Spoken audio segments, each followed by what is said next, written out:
Hi everyone and welcome to another episode of Melissa's Tabletop Talk. We are now at episode 30 and I've got Cliff here, who is a musician. Hello. He's also known as Off the Cliff. Off the cliff, like jumping off the cliff. You can look. Yeah, so he's a musician and our topic of the day, as we said, it's going to be about let music heal your soul, right? And you said that it is a title of a song as well. It is. Which I have no idea what that song is. So No? Backstreet Boys, everyone like sang it last time. It was an all-star, like everyone sang it, one verse each, something like that. Really? Backstreet Boys? I used to be a BSB fan. That's why you're not good enough. How can you insult the host? You're not Bad good Cliff. enough. I'm a better fan. I'm gonna kick him off the cliff soon. Oh, Ooh. Anyway, so yes, Cliff, tell us a little bit more about yourself. Like while you're tuning, he's got this really cool tuner. alright. I've never seen such a tuner before, where you just stick it on and then. Yeah, it's by vibration, so that when you talk, it doesn't affect it. You know? Oh, that makes a lot of sense actually. Like if the drummer is playing in the background, you still can tune your guitar. Cool. I like all your gadgets. Okay, Yeah, and couple. This looks like a torture device. you are sadist. It does, because okay, my couple, which is now no longer in use, does not look like this. This really looks like it's a torture device. Like you can really kiap someone and torture them. There's a comment from Wellness Insider, founder. To make your life better, torture yourself. Yeah, by playing on a guitar with all metal strings. Yes. So anyway, you decided to take the very difficult trip of being a full-time musician. Yes, And that's really tough in Singapore. So why did you decide to choose this route? So I started off, I think I love music since I was young. I wanted to find a way to do it. So of course in Singapore you have to be realistic. So I started off doing what I did best. Like I was in journalism. In Canada I studied it. Then I came back to be a journalist, editor. And then I realized that I can't stand it writing every day in the office. Okay. So I went into music school and then I started busking on the streets. Then I realized that even if I go full-time music, I can still bus on the side and it still pays for the bills. So that's how I got continually the bills paid and then teaching on the side and then performing events now. Yeah. So what sort of events do you perform at? All kinds, birthday, weddings, even proposals like we do. Yeah. I saw. Yeah, I you saw did? on your Facebook. So okay, people, his Facebook is facebook.com/offthecliff.music. Oh, thank you so much. Yeah, I remember. Okay, so yeah, I saw that recently you did a proposal. How did that go? I cannot imagine how instead of the guy who's going to propose to his girlfriend, I thought he would be the one serenading the girlfriend instead of asking someone to serenade on his behalf. Yeah, basically, I just made her say yes for him.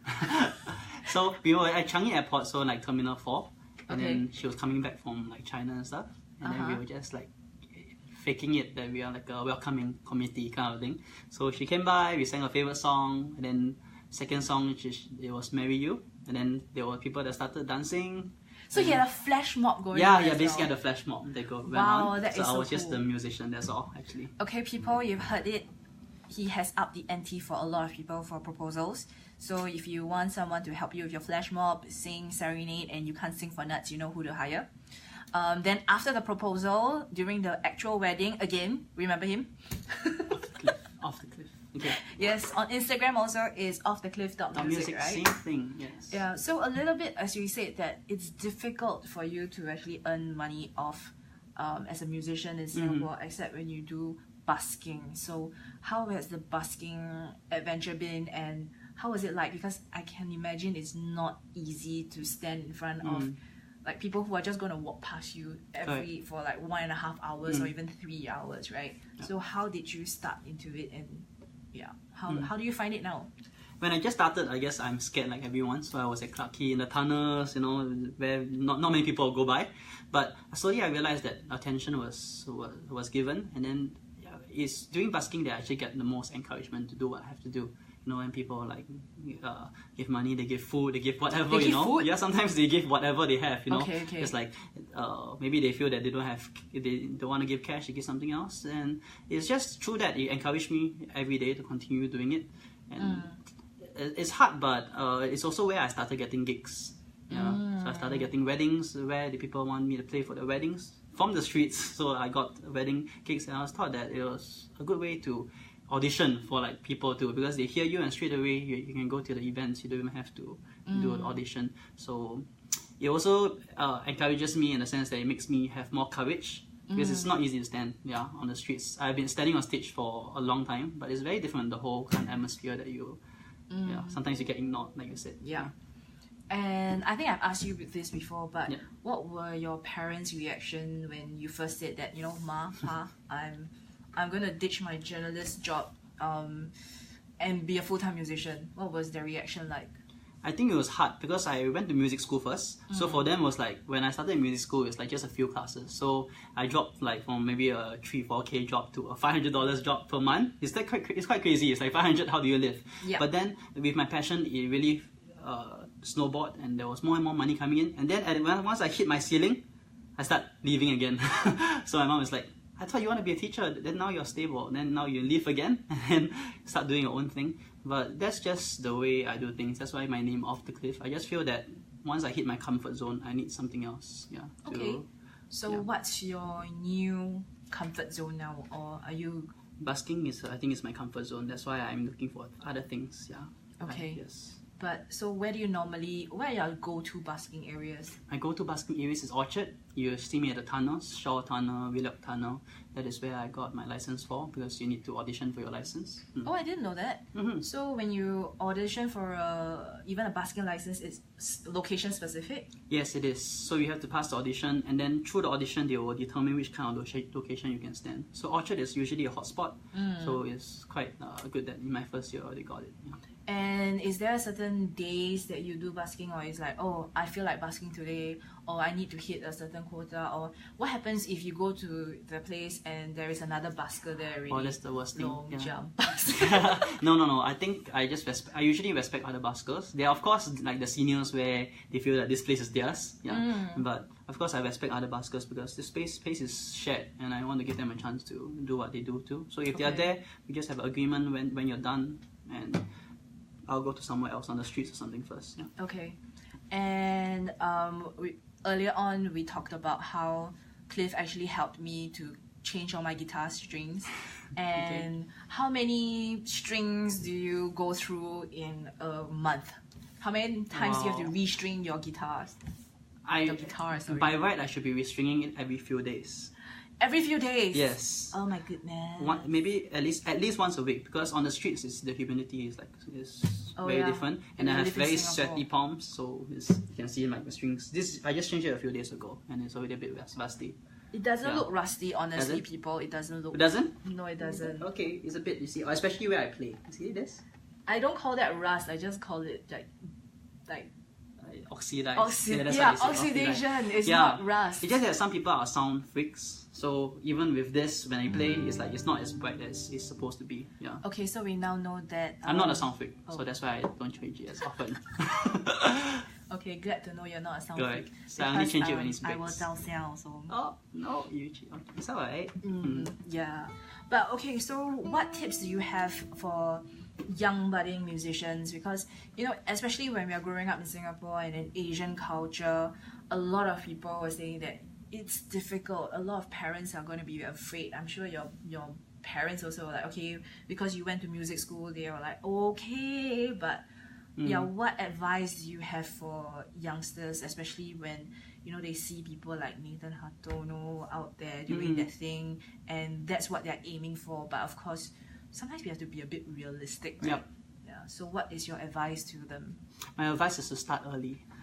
As early as possible. Like, especially when you're schooling, you should start like network and everything already. Like there's stuff that I don't have, so I needed to start while I need to earn money. At the same time, it's like a sacrifice. But maybe you don't have to sacrifice so much when you're already studying and doing it at the same time. Define networking, because I'm sure a lot of 12-year-olds, when they are learning their piano or their guitar or whatever musical instruments, the concept of networking to them is just too young, I think. Yeah, they don't understand. Yeah. Like, what the heck is networking? Just perform as much as possible. Like, just get out there. Yeah, perform as much as possible. Don't disregard your music until you need to do it. Like, when you need to do it full time and you need to earn money with it, that's not the time to start, I feel. Yeah, or else you go through what I went through. Yeah. Okay. And also another thing is that I do realize that sometimes when you know, we always say that when passion becomes your career, it's no longer work. But sometimes it can become a bit cumbersome, right? Because like you yourself said that you have to busk for like 1.5 hours to 3 hours to maintain your stamina. Correct. And then after that you get a little bit bored and then it becomes no longer pleasurable, no longer, you know, that passion. So how do you again prevent that from happening? I think it's a lot of balance. I travel a lot. I travel almost like more than normal people. Maybe I travel every month if I can. Yeah. So I want your life. Can I travel? As I said, I will carry your guitar for you. It's like something you need to you like to do. You don't have to travel. Just something that you balance out. Yeah. So once you balance that out, then the inspiration constantly comes. I feel that is very essential because you always get drained. Your passion always gets drained. And once you come back, then it's like a fresh eyes that you see things again. Yeah. So basically, what you're saying is that take yourself out of that position. Correct. So at least you take a break from that, even something that you are so-called passionate about. Don't touch it for a while.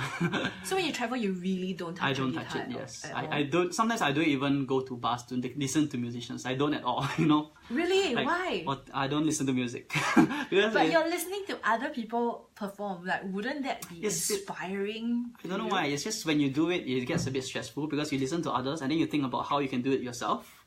It's just like a scientist, like examining another scientist's product, and then you'll be like, how can I do that and do it better myself too? So do you? Well, I know you do a lot of covers, but have you actually thought of like writing your own original? I do write songs, yes. I have my own songs also. I used to write more, but now it's like realistic where I'm trying to just keep my head above water with finances and stuff. But I still do write here and there. But I'm trying to expose myself to more music now first. Okay. Yeah. So if people want to hear your original songs, where should they go to? You can go to YouTube. It's a bit hard to find because like... so Facebook? Facebook. Yes, Facebook offthecliff.music. Like it's harder to find there because that's all my posts and stuff. Yeah, but if you go to YouTube, it's Cliff007, which is quite hard to find. Yeah, it's like really hard to find. We will put it in the comments later. Yeah, later we put that there, and then you can go through the videos. The originals will be originals, like they'll be written in the title. Okay, so in your opinion, because you came out with this topic, why? How has music healed your soul? Music used to heal my... Okay. Used to? No. Ching, ching, ching. It still does. It still does. It's just like yesterday I was like super depressed. Why? So I was basking. Oh. Yeah. A bit personal stuff. Okay. Personal stuff. It's just, you know, the struggles of being a musician. That's all. Okay, so... Actually, a lot of us don't really know. We just know that it's tough. Because there's not a steady income. Yeah. Like when you bask, it really depends on the generosity of people. And if I can imagine if it rains, maybe there are less people in certain days also, right? Yeah. So yeah, just tell us a little bit, like realistically, what are the struggles?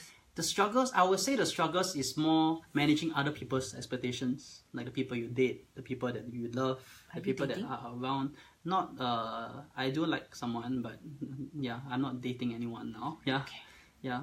So he's not kind like of serious kind of still on the shelf, people. Okay. If you want to know more about Cliff, yeah, just PM me. Okay, take a lot of time, but yeah, okay. Yes, so it's just struggling with their expectation, like being able to provide for my parents, the family, and being able to pay the bills still. For myself, it's not so much stress in that kind of way. Yeah. So the struggles is being able to be appreciated. I feel in Singapore, sometimes the thing that made me upset yesterday was more like someone that wanted me to work for their wedding company. Yeah. And then they cancelled last minute. The way they treat you is just like, you know, you're just freelance, you're just a musician. It's like...